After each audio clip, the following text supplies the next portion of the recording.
송성구의 뉴스 브리핑. 마이크 펜스 부통령에게 수정 헌법 제25조를 발동하라고 압력을 가하는 결의안이 어제 하원을 통과했습니다. 이 결의안은 트럼프 대통령이 자신의 의무를 다할 수 없다고 선언하는 내용을 담고 있습니다. 민주당이 다수당을 차지하고 있는 하원은 어제 이 결의안을 표결에 붙여 찬성 223대 반대 205로 통과시켰습니다. 앞서 펜스 부통령은 낸시 펠로시 하원 의장에게 서한을 보내 수정 헌법 제25조 발동은 국가의 최선의 이익이 되지도 헌법에 부합하지도 않는다며 거부 의사를 분명히 했습니다. 하원은 오늘 트럼프 탄핵안을 표결에 붙일 예정입니다. 민주당과 진보 진영은 수정헌법 제25조가 발동하지 않는다면 트럼프 대통령에게 의회 난입 사태의 책임을 묻는 마지막 수단이 탄핵이라는 입장입니다. 어젯밤 공화당 하원의장인 리즈 체니 연방 하원의원이 트럼프 대통령 탄핵에 대해 지지한다고 밝혀 공화당과 보수 진영의 비난을 사고 있습니다. 체니 의원은 미국 대통령이 자신이 맹세한 헌법에 대해 이보다 더 크게 배신한 적은 없었다고 말했습니다. 이에 대해 하원 자유코커스 의장인 앤디 빅스 의원과 맷 로젠데일 의원은 체니 의원이 당장 공화당 하원의장직에서 축출돼야 한다고 주장했습니다. 로젠데일 의원은 그녀는 개인적인 정치적 이득을 위해 중요한 순간에 공화당 하원의회를 약화시키고 있습니다. 이끌어가기에 부적합하다면서 총회 의장직에서 사임해야 한다고 밝혔습니다. 빅스 의원도 체니 의원이 공화당 하원 의장에서 사임해야 한다고 촉구하면서 그녀의 대통령에 대한 공격은 하원을 되찾으려는 대통령의 능력을 약화시켰다고 비판했습니다. 미치 매코넬 상원 의원은 트럼프 대통령이 탄핵될 수 있는 범죄를 저질렀다고 믿고 있으며 민주당원들이 그를 탄핵하기 위해 움직이고 있다는 사실에 기뻐한다고 말했다고 뉴욕타임스가 보도했습니다. 하원에서도 일부 공화당 의원들이 트럼프 대통령 탄핵안에 찬성표를 던지겠다고 공개한 상황인데 이 같은 하원 의원들의 발언이 매코넬 상원 의원의 반응과 일맥상통하고 있어 주목됩니다. 바이든 당선인은 지난 월요일 자신이 지명한 내각 후보자들의 인사청문회와 탄핵 재판을 동시에 진행할 수 있는지 매코넬 의원에게 물어봤는데 매코넬 의원은 조속히 답변하겠다고 약속한 바 있습니다. 연방 상원 외교위원회는 조 바이든 당선인의 대통령 취임식을 하루 앞둔 19일 바이든이 국무장관으로 지명한 앤토니 블링켄에 대한 인사청문회를 가집니다. 블링켄은 2002년부터 2008년까지 상원 외교위원회에서 민주당 간사를 맡았으며 오바마 행정부에서 국무부 부장관을 지냈고 특히 조 바이든 당시 부통령의 국가안보 보좌관을 지낸 인물입니다. 가장 큰 이슈는 헌터 바이든과 우크라이나 스캔들에 블링켄이 개입했느냐 하는 것입니다. 팍스뉴스가 입수한 이메일에 따르면 헌터 바이든은 부리스마 이사회에 합류한 지 얼마 되지 않아 블링켄에게 조언을 구했습니다. 일부 상원의원들은 바이든이 부리스마 문제를 해결하기 위해 블링켄과 접촉했을 가능성에 의혹을 던지고 있습니다. 유튜브는 폭력 선동 정책을 위반한 혐의로 도널드 트럼프 대통령의 계정에서 새 콘텐츠를 삭제하고 최소 일주일 동안 채널을 정지한다고 발표했습니다. 유튜브는 진행 중인 폭력 가능성에 대한 우려와 신중한 검토 끝에 내린 결정이라고 밝혔습니다. 이번 조치로 이용자들은 이 채널의 동영상에 댓글을 달 수 없으며 생방송도 할 수 없게 됐습니다. 유튜브의 트럼프 계정 중단 조치는 트위터와 페이스북이 비슷한 조치를 취하면서 빅테크 플랫폼들의 검열이라는 사회적 비난이 쏟아지는 가운데 나온 것입니다. 일론 머스크가 야심차게 추진 중인 스타링크 서비스는 접근하기 어려운 시골 지역의 고객들도 브로드밴드에 연결해 줄 것으로 기대받고 있습니다만 아마존과 DC 같은 억만장자들이 연방통신위원회에 머스크의 계획을 방해하도록 압력을 가하고 있다고 악시오스가 보도했습니다. 연방통신위원회는 어제 저녁 스페이스X가 위성 광대역 프로그램에 사용하고 있는 전파를 통해 회사들이 5G 무선 서비스를 제공하는 방안에 대한 투표를 실시했습니다. 아마존은 통신위원회가 스페이스X의 요청을 받아들이지 말라는 로비를 펼쳐왔는데 머스크는 규칙 변경은 심각한 위험 요소가 될 것이라고 반발했고 통신위원회는 아직 결론을 내린 것이 아니라며 해명해야 했습니다. 위성 브로드밴드 사업자와 5G 무선 서비스 사업자 간의 이해관계가 복잡하게 얽히면서 억만장자들 간의 싸움판이 우주에서 커져가고 있습니다. 구글은 내일부터 자사의 플랫폼에서 의사당 난입 폭동과 관련된 모든 정치 광고들을 차단할 것이라고 광고 협력 업체들에게 통보했습니다. 이메일 내용에 따르면 광고주들은 후보자 추천, 선거, 그 결과, 다가오는 대통령 취임식, 진행 중인 대통령 탄핵 절차, 미국 국회 의사당에서의 폭력, 그리고 이러한 주제에 대한 향후 계획된 시위라는 어떤 정치적 광고도 게재할 수 없게 됩니다. 구글의 이 같은 조치는 1월 6일 의사당 폭력 사건을 둘러싼 혼란과 오버를 억제하기 위한 것으로 보입니다. 아울러 중호심을 조장하거나 폭력을 조장하는 광고를 금지하고 있는 현행 콘텐츠 정책을 더욱 강력히 시행할 것이라고 밝혔습니다. 하와이대 한국학연구소는 미주 지역을 무대로 독립운동을 펼쳤던 최봉윤 선생 가족이 최근 50만 달러를 기부했다고 13일 밝혔습니다. 백태용 한국학연구소장에 따르면 최봉윤 가족재단이 기부한 이번 기금으로 연구소에 최봉윤 기금이 만들어졌으며 하와이대 학생 장학금 지원과 한국학연구, 한반도 평화통일과 관련한 연구 출판 활동 등을 위해 사용할 계획입니다. 평북 출신인 최 선생은 일본 유학 후 기독교 학생을 중심으로 한 일맥회에 가입해 민족 정신을 고취하다 미국으로 건너왔습니다. UC 버클리에서 유학한 최 선생은 시국 강연회 연사로 활동하는가 하면 조선의용대를 후원했고 1942년 UC 버클리의 한국어반을 최초로 개설했으며 1943년 한글 교재 코리안 리더를 편찬하는 등 한국어 보급에 앞장섰습니다. 연방노동부는 작년 12월 소비자 물가지수가 11월보다 0.4% 올랐다고 밝혔습니다. 이는 2019년 12월에 비하면 1.4% 오른 수치입니다. 블룸버그 통신은 11월에도 0.2%가 오른 데 이어 연속 2달째 상승한 것이라며 휘발유 가격 급등이 주 원인이라고 보도했습니다. 변동성이 높은 에너지 식품을 제외한 근원 소비자 물가는 12월 0.1% 오르는 데 그쳤습니다. 이는 11월보다 0.1%포인트 줄어든 것입니다.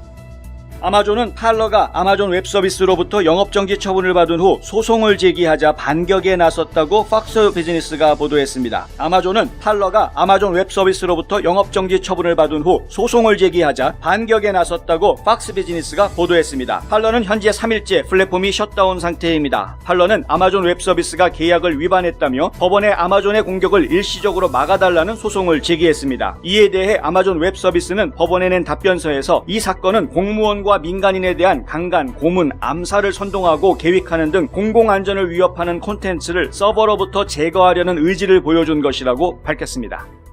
제임스 라이스 자동차 사고 변호사, 그의 실력은 이미 인정받았습니다. 미국 전체 상위 1% 변호사 선정, 멀티밀리언 달러 승소 변호사, 14년 연속 AB 등급 유지, 6년 연속 슈퍼 변호사. 하지만 저희 최고의 자랑은 고객이 주시는 믿음입니다. If you've been injured in an auto accident, I want you to call me.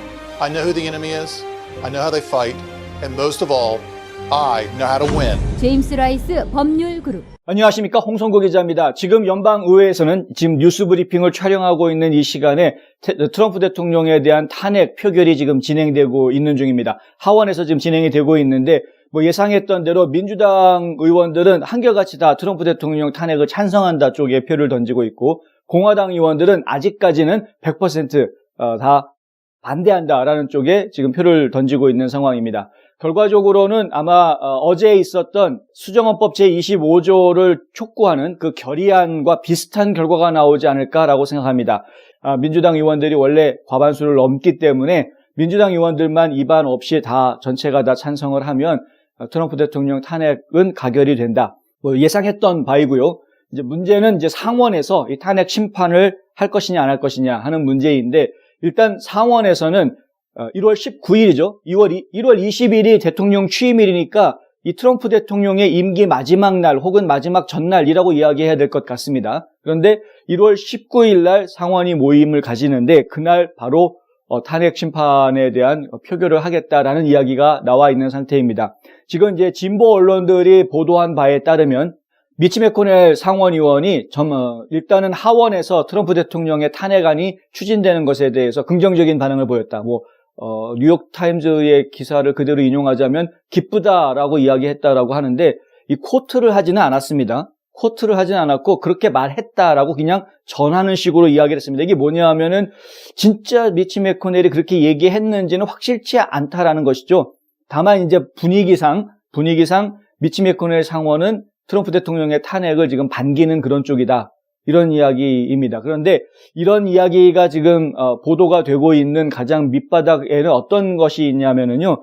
미치 매코넬 상원 의원이 화가 나 있다. 트럼프 대통령에 대해서. 되지도 않는 그 부정선거 문제를 가지고 너무 오랜 시간을 끌면서 조지아주에서 있었던 연방 상원의원의 이 결선 투표, 그거를 다 지게 하는 꼴이 돼버렸다 이거죠. 그러니까 지금 결선 투표가 진 이유가 트럼프 대통령 때문이다라고 지금 탓을 하고 있는 이런 모양새로 진보 언론에서는 보도를 하고 있는 것입니다.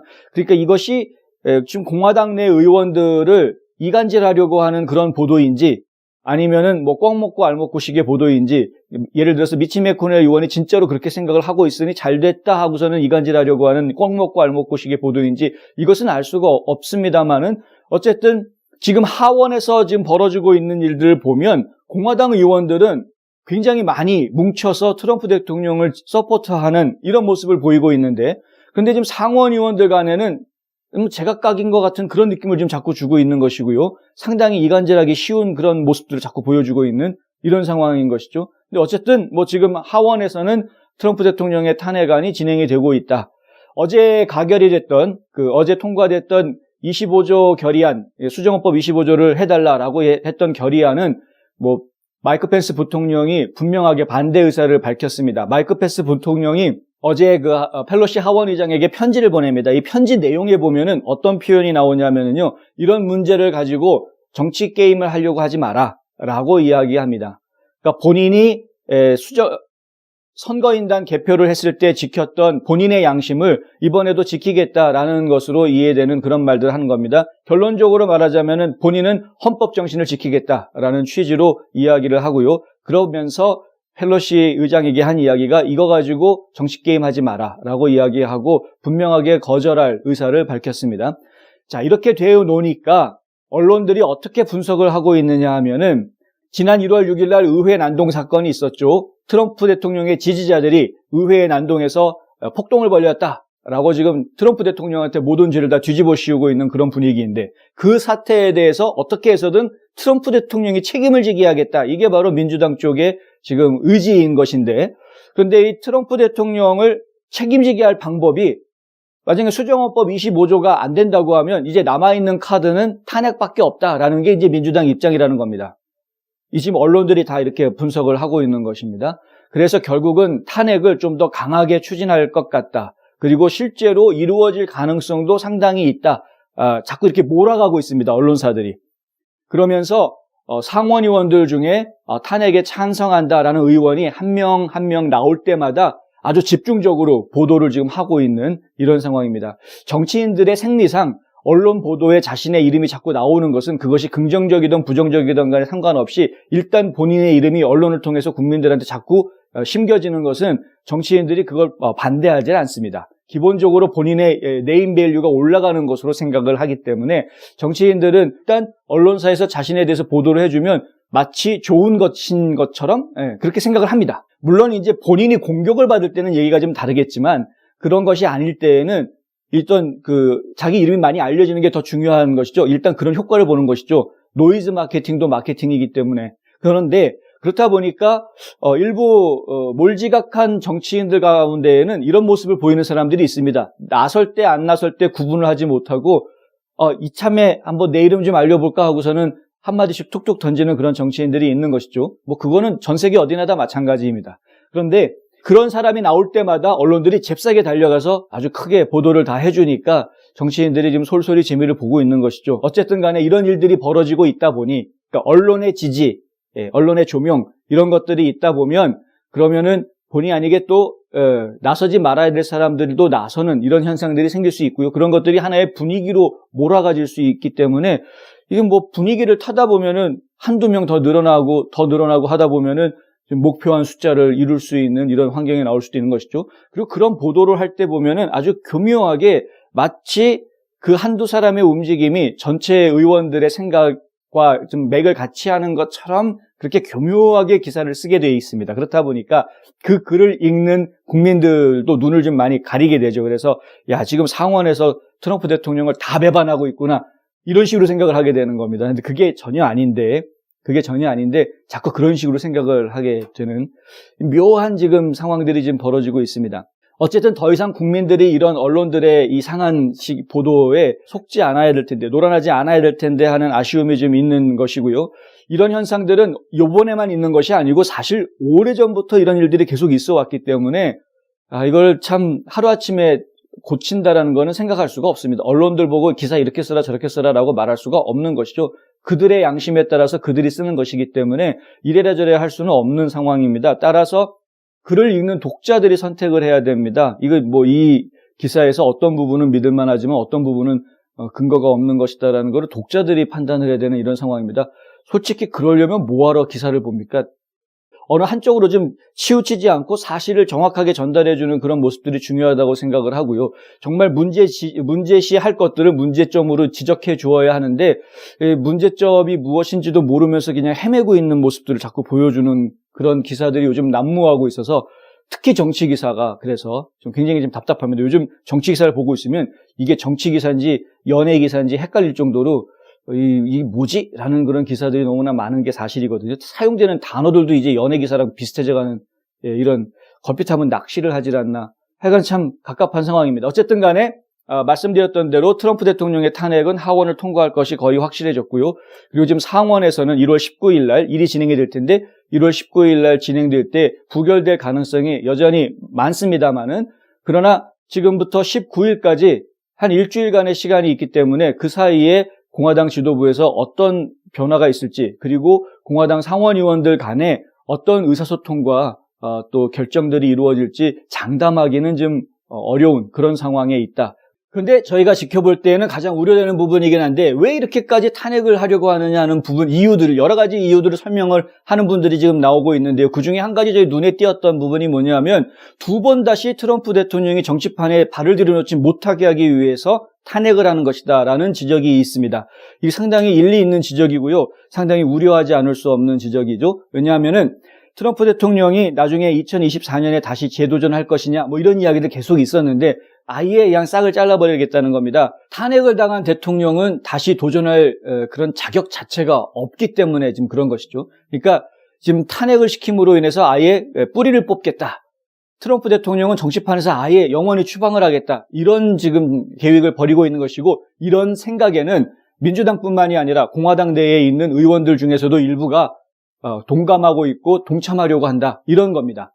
왜 이렇게 트럼프 대통령을 정치판에서 못 쫓아내서 안달이냐? 이거는 저희가 처음에 트럼프 대통령이 당선됐을 때로 다시 한번 되돌아가 보면 트럼프 대통령이 2016년 대선 당시에 인기를 누릴 수 있었던 여러 가지 이유들이 있었는데 그중에 한 가지가 뭐냐면 썩은 정치인이 아니었다. 정치꾼이 아니다라는 겁니다. 이 사람은 정치바닥에서 뼈가 굵은 사람이 아니라는 거죠. 무슨 얘기냐면은 그 순수성, 정치적인 순수성을 인정해 줄 수 있었던 겁니다. 그게 국민들이 사실 원했던 부분이었죠. 워싱턴이 썩었다. 워싱턴 타락했다. 이 이야기들이 그 당시 유행어처럼 모든 사람들이 다 하고 있었거든요. 혹시 기억나시는지 모르겠습니다. 진짜로 많은 사람들이 대통령뿐만이 아니라 연방 하원에 출마하는 사람, 연방 상원에 출마하는 사람 모두가 다 내가 워싱턴을 가서 개혁시킬 테니까 나를 뽑아주세요라는 말을 다 했습니다. 다. 전부 다 그런 말을 했습니다. 내가 진짜 썩어 빠진 워싱턴을 개혁하겠습니다. 이 이야기들을 모든 사람들이 했는데 마찬가지로 그 당시에 그게 하나의 화두였던 거죠. 모든 국민들이 다 이해하고 있었던 겁니다. 정치인들이 지금 썩었다. 지들끼리만 먹고 살고 지들끼리만 잘 살려고 한다. 이 정치인들이 나라를 잘못된 방향으로 끌고 가고 있다. 이런 생각들이 지금 굉장히 커져 있었던 상황이었죠. 그런 상황에서 트럼프 대통령은 그런 생각을 가지고 있는 국민들에게는 신선한 존재였기 때문에 대통령까지 갈 수 있었던 거였습니다. 그러니까 무슨 얘기냐면 이 워싱턴의 개혁의 바람을 불러일으켜 주길 바라는 마음도 트럼프 대통령을 뽑았을 때에는 그 안에 그런 마음이 있었던 것이죠. 물론 지난 4년이라는 시간이 워싱턴의 정치판을 완전히 다 개혁하기에는 좀 부족한 시간이었다라는 생각들을 지금 트럼프 지지자들이 계속하고 있는 겁니다. 그런데 어찌됐든 간에 지금 정치인들 입장에서는 기존의 정치인들, 기성 정치인들, 특히 정치꾼이라고 이야기할 수 있는 완전히 그 정치가 자기의 직업이 돼버려서 자신의 이익을 위해서 정치를 하는 이런 사람들 입장에서 봤을 때에는 사실 그런 개혁의 바람, 새로운 인물 달갑지 않은 것이죠. 더군다나 비정치인 출신, 내가 같은 물에서 같이 놀고 먹었던 그런 동료가 아닌 전혀 딴 데서 굴러들어온 돌인 셈인 거죠. 그러니까 눈엣 가시 같은 그런 상태로 보았던 것입니다. 눈엣 가시 같이 그렇게 생각했던 것입니다. 그러니까 어떻게 해서든 이번 기회에 그냥 다 완전히 제거해버리자, 두 번 다시 정치판에 발을 들여놓지 못하게 만들자, 이런 작업으로 지금 탄핵을 추진하고 있는 것이라는 지적이 있는 것입니다. 만약에 그런 이유로 인해서 탄핵을 추진하는 것이라면 이 사람들은 정말 끝까지 탄핵을 추진할 것이다. 제가 지난번 방송 때에는 이 탄핵이 일종의 겁주기 혹은 트럼프 대통령의 행동을 부자연스럽게 만들어주는 그냥 압박 카드 정도로만 말씀을 드렸었는데 지금 오늘 제가 지금 전해드리려고 하는 내용은 그거보다는 좀 더 심각한 상태로 일이 진행되는 것 같다라는 말씀을 드리는 겁니다. 현재 이 의회 난동 사건이 벌어진 이후에 의회가 지금 움직이고 있는 방향, 그리고 언론들이 여기에 동참한 것, 그리고 빅테크까지 앞장서서 지금 압박 수위를 높이고 있는 것들을 보면 이것은 단순하게 임기 마칠 때까지 트럼프 대통령의 팔다리를 딱 옥조와 매겠다라는 압박 용도 수준이 아니다. 아까 말씀드린 대로 트럼프 대통령은 완전히 이 정치판에서 제거해버리려고 하는 정도의 수준으로 진행이 되고 있다는 것이고요. 그렇기 때문에 이 탄핵이라는 것이 단순하게 그냥 상징적으로 하원 통과하고 상원에서는 각하되고 이렇게 되지 않을 것 같고, 어쩌면은 상원에서 통과될 가능성도 사실 없지는 않다라는 이런 이야기를 드려야 하는 그런 상황인 것이죠. 상황이 이 정도가 되면은 많은 분들이 좀 걱정하시겠지만 트럼프 대통령이 살 길은 진짜 계엄령 선포밖에 없는 것 아니냐라는 말이 나올 정도가 되어가는데 점점 그렇게 몰아가고 있는 것이 아닌가. 쥐도 궁지에 몰리면은 고양이를 문다라는 이 속담이 있는데, 이렇게 끝까지 몰아가는 것이 과연 그들에게 좋은 일인지 잘 모르겠습니다. 여하튼 아직 취임식까지는 일주일이 더 남아있으니까 좀 더 지켜보도록 하겠습니다. 아직도 융자를 알아보기 전에 성급하게 집부터 보시나요? 아직도 재융자 이자율에 만족 못하고 계신가요? foyohomeloan.com을 만나면 다 해결됩니다. 착하고 정직한 이자율, 방문하지 않고 모든 일을 깔끔하게, 복잡하고 어려운 서류 준비를 쉽게 주택융자, 재융자가 필요한 분이라면 지금 당장 foyohomeloan.com을 방문하세요. 그리고 전체적으로 민주당과 언론들이 똘똘 뭉쳐가지고 요즘 빅테크까지 아주 똘똘 뭉쳐서 지금 취소 문화 열심히 지금 하고 있죠. 각종 취소들 다 하고 있죠. 그리고 트럼프 대통령에게 모든 죄를 뒤집어 씌우려고 하는 그런 움직임들을 계속해서 펼치고 있습니다. 취소 문화 얘기 전에 한번 해드린 적이 있는데요. 한국식으로 이야기하면 왕따 문화입니다. 이게 지금 여기에서는 취소 문화, 그러니까 캔슬 컬처라고 이야기하는데, 이 취소 문화 결국 뭐냐 하면은 무엇인가 바른 말을 하고 싶은데 분위기상 내가 바른 말을 했다가는 사람들한테 매도당할 것 같은 그런 분위기가 있으니 말을 못하는 이런 상황이 이제 취소 문화라고 이야기할 수 있는 상황입니다. 그렇다 보니까 지금 전반적으로 의회 난동 사건은 트럼프 대통령이 선동한 것이다. 아예 그렇게 딱 못을 박아버리고 트럼프 대통령은 나쁜 놈. 이 명제를 딱 만들어 놓고 그 명제에 입각해서 언론들이 움직이고 빅테크가 움직이고 정치인들이 움직이는 이런 상황이 돼버린 것이죠. 그렇다 보니까 여기에 반하는 말을 하는 사람들이 오히려 말을 못하는, 말을 했다가는 너까지 나쁜 놈이 되는 이런 상황이 되는 것이죠. 지금 팔러 같은 경우에 아주 억울하게 지금 회사 문을 닫아야 하는 이런 상황이 된 거 아닙니까? 그러니까 지금 트럼프 대통령을 도와줬던 많은 사람들이 다 곤욕을 치르는 상황입니다. 테드 크루즈 상원의원, 모 브룩스 하원의원 전부 다 지금 공격 대상이 돼버렸죠. 의회에서 축출해야 된다라는 말까지 지금 나오고 있는 이런 상황이고, 또 한 가지 이야기하자면 지금 줄리아니 변호사 본인이 무려 15년 전에 받았던 명예학위를 취소하겠다는 학교가 나오지를 않나. 뉴욕 변호사협회에서 지금 제명시켜야 된다, 조사위원회 구성한다, 이런 이야기가 지금 나오고 있는 상황. 그러니까 이렇게 트럼프라는 인물을 놓고 이 사람을 죄인으로 만들자라는 명제를 딱 성립시켜 놓고 난 뒤에 분위기를 다 그렇게 만들어버리니까, 주변에서 언론이며 빅테크며 정치인들이 그런 분위기를 다 만들어 놓으니까 옳은 이야기를 하고 싶은 사람이 있어도 주변에 눈치를 보게 하더라라는 겁니다. 이런 거를 캔슬 문화라고 합니다. 그러니까 지금 트럼프 대통령이 캔슬된 거고, 트럼프 대통령의 강력한 지지자들 다 지금 캔슬되고 있는 그런 상황인 것이죠. 이게 멋있게 얘기해서 캔슬 컬처 이렇게 얘기하는 거지, 따지고 보면은 이거는 왕따, 집단 따돌림 이렇게 이야기할 수 있는 것이고요. 이것은 범죄입니다. 이렇게 하는 것은 옳지 않죠. 어쩌다 미국이 이렇게 됐는지 모르겠습니다. 언젠가 다시 바로잡을 날이 반드시 올 것이라고 생각합니다. 왜냐하면 이것은 옳지 않기 때문에. 옳지 않은 상태로 얼마나 오래 갈 수 있을 것 같습니까? 당연히 옳은 상태로 언젠간 되돌아갈 것이다. 하루속히 돌아가기를 저는 사실 바랍니다. 그날이 빨리 오기를 바랄 뿐입니다. 화장품 백화점 미시 화장품 인터넷 주문도 가능합니다. 고객의 꿈을 실현하는 은행, 메트로시티은행.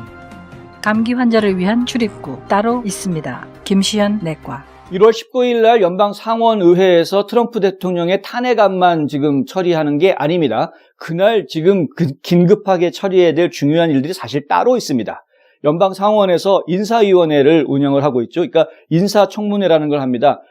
장관들, 중요한 요직에 앉는 장관들의 임명을 하기 위해서는 인사청문회를 통과해야 되고 연방상원에서 인준을 해주어야 하는데 지금 바이든 후보가 지명한 이 장관 내정자들이 인준받지 못한 사람들이 뭐 수두룩죠. 그 중에서도 가장 중요한 정부 서열로 따지면은 뭐 서열 3위, 넘버 3 정도 된다고 이야기하는 국무장관 내정자가 인사청문회를 19일 날 가집니다. 국무장관 외에도 재무장관도 19일 날 인사청문회를 갖게 되어 있습니다. 이번에 국무장관으로 지명되어 있는 사람 앤토니우스 블링켄이라는 인물인데요. 이 블링켄이라는 인물은 의회에서 원래 활동했던 인물입니다. 2002년부터 2008년까지 상원 외교위원회에서 민주당 쪽 간사로 총무로 활동을 했던 그런 인물입니다. 그리고 오바마 행정부 시절에 국무부에서 부장관까지 했었고요. 조 바이든 당시 부통령, 조 바이든 부통령의 국가안보보좌관을 했던 인물입니다. 그러니까 조 바이든 지금 당선인과는 뭐 아주 밀접한 관계인 것이죠. 그런데 이 상원 청문회에서 과연 이 얘기가 얼마나 집중적으로 조명될지 모르겠지만 좀 문제가 될 부분이 하나가 있습니다. 뭐냐 하면은 헌터 바이든과의 커넥션 문제가 좀 있습니다. 우크라이나 스캔들 기억하시는지요? 우크라이나 스캔들은 뭐냐면 브리스마라는 회사가 있습니다. 에너지 회사인데 이 브리스마라는 회사의 이사로 이 헌터 바이든이 등재가 되죠.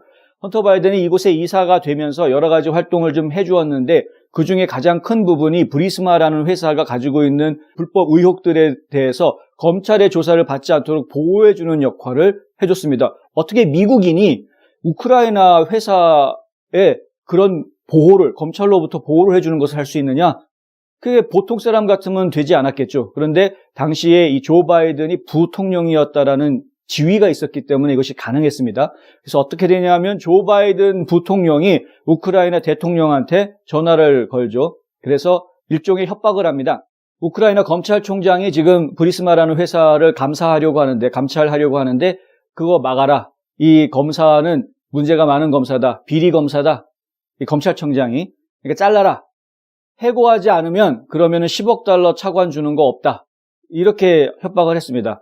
실제로 그래서 검찰총장이 해고가 됐죠. 그리고 우크라이나에서 이 해고된 이 검찰청장은 나중에 우크라이나 대통령이 바뀐 다음에 법원에다가 소송을 제기합니다. 그래서 지금 조 바이든 당선인은 우크라이나 법정에 지금 피고인 자격으로 법원에 소송이 걸려져 있는 그런 상태입니다.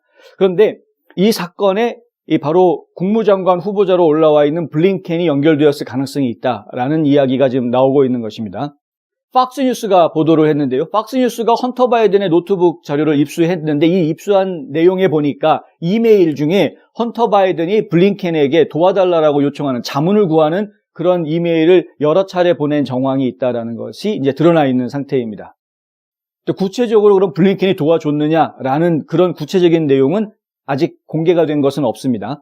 그런데 이게 언제적 얘기냐면은 2016년 얘기인데요. 2016년 2월 4일 날 우크라이나 검사가 브리스마 소유주인 미콜라 줄로체프스키의 자산을 압수하는 일이 벌어집니다. 조사가 들어간 것이죠.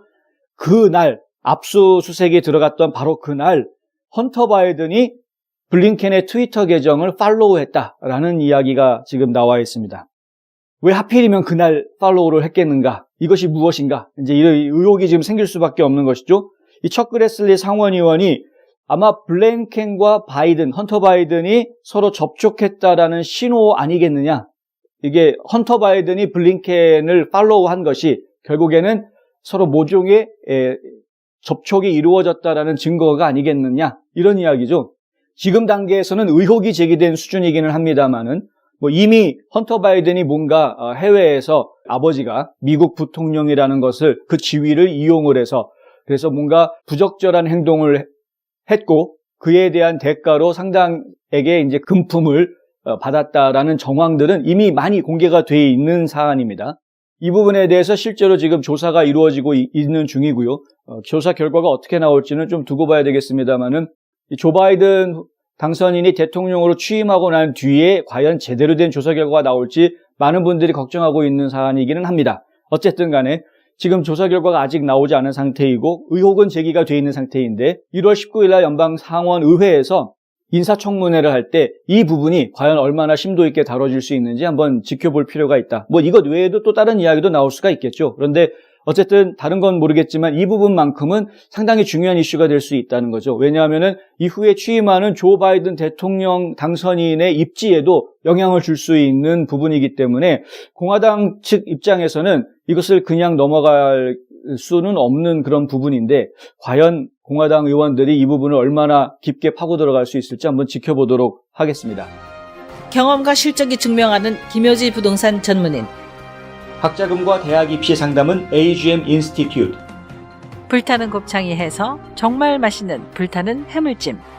지금 뭐 본의 아닌 미국에서 이 스타워즈가 진행이 되고 있다. 미국 내에서 지금 벌어지고 있는 일입니다. 무슨 얘기냐면 우주 공간에 위성들을 지금 민간 사업자들이 지금 쌓아올리고 있죠. 그중에서 지금 스타링크라는 회사가 상당히 많이 주목을 받고 있습니다. 일론 머스크, 저희가 뭐 테슬라라든가 스페이스X 뭐 여러 가지 회사들을 통해서 이 일론 머스크라는 인물에 대해서 제가 굉장히 많이 관심을 가지고 있는데 이 일론 머스크가 세운 스페이스X라는 회사에서 스타링크라는 프로젝트를 지금 진행하고 있죠. 이게 뭐냐 하면은 지구 주변에다가 4,400개의 위성을 띄워놓는 겁니다. 통신위성을. 4,400개의 통신위성이 지구 전체를 감싸는 겁니다. 그렇게 해가지고 통신위성을 해서 지상에다가 위성 통신할 수 있게끔 서비스를 제공하겠다라는 것입니다. 이렇게 되면은요, 기존의 사업자들이 서비스를 해주지 못했던 완전 깡촌 시골에서도 브로드밴드 서비스를 누릴 수 있는 이런 이제 환경을 만들겠다라는 겁니다. 원래 계획은 4,400개의 위성을 띄우는 것인데, 그 중에서 지금 900개 좀 넘는 위성이 이미 올라가 있는 상태입니다. 띄워져 있는 상태입니다. 이렇게 할 수 있었던 거는 이제 스페이스X가 팔콘이라는 로켓을 성공시키면서 그게 가능했죠. 한 번 쏘아 올리고 버리는 로켓이 아니라 쏘아 올렸던 것이 다시 땅으로 돌아오고, 다시 쏘면 또 다시 돌아오고, 그래서 10번, 심지어는 100번까지 재활용할 수 있는 그런 로켓을 만들면서 비용 절감을 크게 시켰던, 이렇게 크게 비용 절감 효과를 가져오는 로켓을 완성시켰으니 그걸 가지고 이제 계속해서 위성을 쏘아 올리는 이런 일을 했던 것이고요. 지금 900개가 넘는 위성을 이미 쏘아 올려서 시범 서비스에 들어가 있는 상태고 베타 서비스를 받는 그런 고객들을 지금 이미 많이 모집을 해서 운영을 하고 있는 그런 상태에 있습니다. 그런데 이 스타링크에 대응하는 또 다른 회사가 하나 있는데요. 바로 아마존입니다. 아마존이 가지고 있는 퀴퍼라는 이 프로젝트가 있는데 이 프로젝트도 비슷하게 3,236개의 통신위성을 지구를 감싸게 만들겠다라는 계획입니다. 스타링크랑 아주 비슷한 계획이죠. 그런데 아직까지 위성이 올라가 있는 것은 하나도 없습니다. 그냥 계획만 있는 상태이고 작년 7월에 연방통신위원회에서 위성 쏘아 올려도 좋다라는 허락을 받기는 했습니다만은 현재까지 지금 쏘아 올린 것은 없습니다. 그런데 최근에 이 스타링크에서 통신위원회에다가 요청을 한 것이 있습니다. 4,400개 위성 처음에 계획했던 것 중에서 2,800개의 위성은 고도를 좀 낮춰주면 좋겠다라는 요청을 했습니다. 이 고도가 높을 때하고 낮을 때하고 당연히 지상과 거리가 더 짧아지기 때문에 좀 더 좋은 퀄리티의 통신을 주고받을 수 있는 이런 유리한 점들이 있을 수 있겠죠. 이런 고도를 좀 낮춰달라라는 요청을 했는데 통신위원회에서 그걸 지난주 금요일 날 심의를 했었습니다. 그런데 2,800개를 요청을 했는데 10개만 허락을 해줍니다. 거의 안 해준 거나 마찬가지죠. 이렇게 허락이 뚝 떨어지게 된 이유가 아마존에서 로비를 펼쳤기 때문이다라는 것이죠. 아마존 쪽에서 그 고도를 낮춰가지고 2,800개를 지구를 감싸게 해놓으면 아직까지 한 대도 쏘아 올리지 못한 아마존 입장에서 나중에 쏘아 올릴 때 기존에 있던 위성하고 부딪힐 수 있는 위험이 더 커진다. 그게 이제 한 가지 이유였고요. 그걸 피해서 쏘려고 그러면은 쏘는 사람이 훨씬 더 어렵게 계산을 해서 쏘아야 되는 이 통신위성을 쏘아 올리려면은 그날 날씨 조건도 맞아야 되고 여러 가지 환경들이 맞아줘야지 이게 발사가 가능한데 이런 것들을 다 맞추어야 하는데 거기에다가 이미 떠 있는 위성이랑 부딪히지 않게끔 하려고 하는 노력까지 하려면 이 굉장히 어려워지는 것이죠. 그러니까 아마존 입장에서는 이렇게 되면 우리 사업하지 말라라는 이야기 아니냐 이렇게 나온 겁니다. 그래서 스페이스X가 지금 하려고 하는 이 고도를 낮추려고 하는 저고도 궤도의 위성을 지금 운영하려고 하는 이 계획을 FCC에서 승인해주면 안 된다라고 지금 이제 로비를 펼친 것입니다. 그런데 그게 다가 아닙니다. 여기 한 가지 더 지금 이야기가 나오고 있는 것이 5G에 대한 싸움입니다. 위성이 있다 보니까요, 이 위성이 5G 통신을 할 수 있는 주파수대의 허락만 받을 수 있다 그러면 이 통신 위성들은 5G 서비스를 제공할 수 있는 위성으로 그 자리에서 바로 서비스가 제공이 가능해지는 것이죠. 위성을 운영하는 사람들 입장에서는 지금 브로드밴드 서비스뿐만이 아니라 5G 서비스도 같이 운영할 수 있게끔 해주면 일석이조가 될 수 있는 그런 환경이 되는 겁니다. 어차피 위성 하나를 쏘아 올리기 위해서 기본적으로 들어가는 비용이 있기 때문에 그 위성이 그런 광대역폭, 그러니까 브로드밴드 대역폭뿐만이 아니라 5G 서비스까지 할 수 있는 광대역폭까지 다 서비스를 제공할 수 있게끔 장착을 하는 것은 그렇게 큰 비용이 들어가는 게 아닌 거죠. 쏘아 올리는데 워낙 많은 비용이 들어가기 때문에 그렇습니다. 그렇다 보니까 통신 회사 입장에서는 당연히 5G 서비스도 같이 하려고 하는 것이죠. 어차피 이건 뭐 모든 통신 서비스가 지금 5G 네트워크로 다 옮겨가고 있는 상황이기 때문에 이 위성 회사들도 당연히 그 서비스에 부응할 수 있게끔 갖춰줘야 수지타산이 맞을 수 있다라는 계산이 나오는 겁니다. 그러니까 스페이스X 입장에서는 스타링크도 그러면 5G 서비스 할 수 있게끔 해야 되겠다, 이런 것이죠. 그런데 기존의 위성 서비스를 제공하고 있는 DISH라는 회사 있지 않습니까? 이 DISH라는 회사에서도 5G 서비스에 대해서 지금 새로 프로젝트를 지금 가동을 하고 있는 이런 상황이고요. 그 전파를 5G 서비스를 할 수 있는 전파 대역대에 대한 허가를 FCC에서 받아야 되는 것인데, 근데 FCC에서 그것을 지금 허가를 하느냐 마느냐 안 해줄 수는 없을 것 같고요. 뭔가 좀 조정이 필요할 것 같습니다만은 이제 그런 논의들이 지금 오고 가고 있는 겁니다. 그러니까 지금 스타링크 같은 경우에는 위성을 띄우는 것 자체를 가지고 아마존하고 지금 실랑이를 벌이고 있는 이런 상황이고, 5G 서비스를 시행하는 문제를 가지고는 DISH라는 회사랑 또 이렇게 실랑이를 벌이고 있는, 이런 아주 신경전을 벌이고 있는 이런 상황이라는 것입니다. 이것이 앞으로 우리가 사용하고 있는 통신의 미래가 되기 때문에 굉장히 중요한 싸움이 될 수 있습니다. 우주에서 벌어지고 있는, 우리는 잘 피부로 와닿지 않는 이 억만장자들 간의 이 갈등, 싸움. 과연 누가 앞으로 이 통신 세계의 주인공이 될지 저희가 좀 관심 가지고 지켜봐야 하겠다. 왜 또 더 이런 데 관심이 가냐 하면은요, 사실 요즘 이 빅테크 회사들이 저지르고 있는 이 검열 횡포, 저희가 그런 것들을 보면서 이게 좀 더 중요해진 것이 아닌가라는 생각을 드는 겁니다. 이 사주가 어떤 성향을 가지고 어떤 생각을 가지고 있느냐가 우리가 피부로 느끼는 우리가 받아야 되는 이 서비스에 바로 영향을 주기 때문에 그런 것이죠. 아마존 같은 경우에 굳이 팔러라는 회사의 서비스를 중단할 이유가 없었는데, 그런데 했단 말입니다. 명분은 뭡니까? 이번에 법원에 보내온 답변서에 보니까 이 팔러를 통해서 많은 사람들이 뭐 강간, 고문, 암살 이런 것들을 모의하는 그런 컨텐츠들이 많이 올라왔다 이거죠. 그래서 이런 컨텐츠들을 우리 서버에 둘 수가 없다, 그래서 서버에서 축출하겠다, 이렇게 결정을 했다라는 것입니다. 그런데 두 가지 의문이 드는데요. 하나는 그러면은 호스팅 회사가 본인 서버에서 왔다 갔다 하는 모든 데이터들을 다 보았다는 이야기인데, 이거는 도청 감청에 해당하는 것이 아닌지, 일단 하나 그것이 문제가 될 것 같고요. 프라이버시를 건드리는 부분이기 때문에. 또 한 가지 문제는, 그렇다면은 왜 구글 같은 회사들, 그러니까 팔러가 아닌 다른 회사들에서도 그런 문제들이 있었을 것이 분명한데, 그런데 왜 다른 회사들에 대해서는 일체 대응이 없고 가만히 있다가 팔러에 대해서만, 그것도 트럼프 대통령과 관련한 이슈에 대해서만 이렇게 민감하게 반응하는가? 이거는 좀 불공평한 이중잣대가 적용된 것 아니냐라는 지적을 받을 수밖에 없는 것이죠. 그러니까 결국에는 이 사주가 어떤 성향을 가지고 어떤 생각을 가지고 있는가에 따라서 우리가 받을 수 있는, 당연히 받아야 하는 서비스를 받느냐 못 받느냐에 대한 이런 문제가 걸려 있다라 하는 것입니다. 지금 미래 통신 세계는 결국은 이 위성을 중심으로 한 5G 네트워크, 당장은 그렇죠. 그리고 좀 지나고 나면은 6세대 통신 네트워크가 또 나오겠죠. 뭐 6G, 7G 계속 앞으로 더 발전하겠습니다. 그런데 그런 앞으로 더 발전하는 통신 세계를 저희가 놓고 이야기를 했을 때, 이 우주를 점령하고 있는 이 위성, 통신 위성이야말로 굉장히 중요한 인프라가 될 것이다.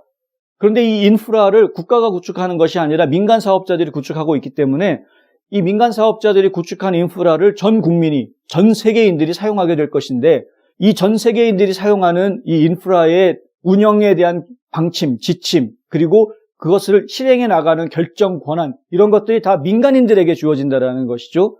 물론 FCC 같은 통신위원회라든가 이런 국가기관들이 있기는 하지만 과연 안심할 수 있는지 그건 잘 모르겠다는 겁니다.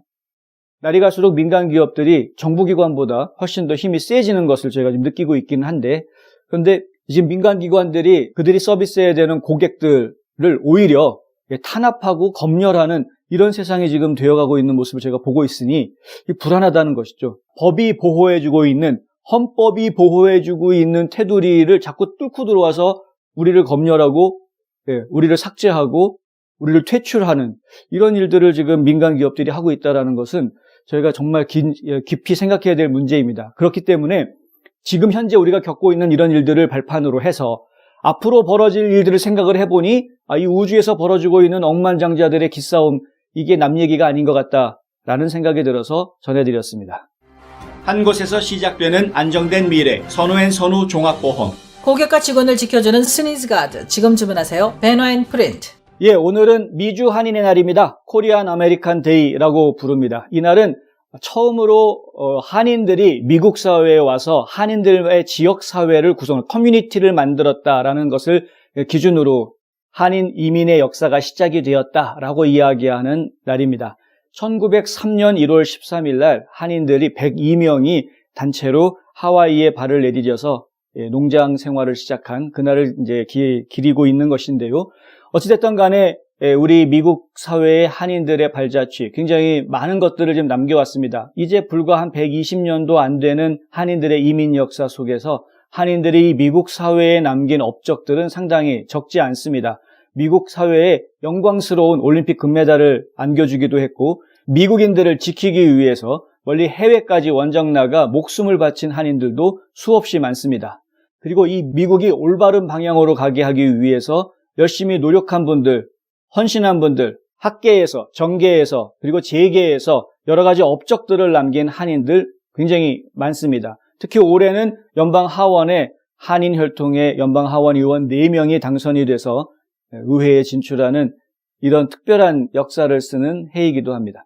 비록 팬데믹 때문에 많은 지역에서 이 미주 한인의 날을 기념하는 행사들이 이루어지고 있지 않지만 그럼에도 불구하고 일부 소수 지역에서는 이 날을 기념하는 행사들, 여러 가지 것들이 또 진행되는 것들을 소식을 저희가 접하고 있습니다. 중요한 것은 이 날들이 계속해서 대물림되고 반복되어져서 이 미국에 살고 있는 우리 한인 후세들이 한인으로서의 정체성을 계속 지켜나가게 한다는 것, 그거 상당히 중요한 부분이겠죠. 우리가 멜팅팟이 돼서 미국 문화에 녹아들던 혹은 샐러드볼이 돼서 우리의 개성을 살려나가면서 다른 이웃들과 조화를 이루어 나가든 어쨌든 간에 결국에는 우리 한인들의 전통성, 그러니까 한국계 미국인으로서의 이 정체성, 이런 것들이 제대로 정립이 되고 지켜져야 하는 것은 분명한 사실입니다. 그렇다 보니 미주 한인의 날 새삼스럽게 다시 한번 미국에 살고 있는 한인으로서 나는 과연 어떤 사람이고, 나는 어떤 인생을 살아왔고, 그리고 내 선대들은 또 어떤 삶을 살아왔고, 그리고 앞으로 우리 후대들에게는 어떤 삶을 선물해 주어야 하겠는가 한번 생각해보는 그런 귀한 하루가 되어야겠습니다. 홍성구의 뉴스 브리핑은 여기까지 하겠습니다. 저는 내일 또다시 찾아뵙겠습니다. 시청해 주셔서 감사합니다.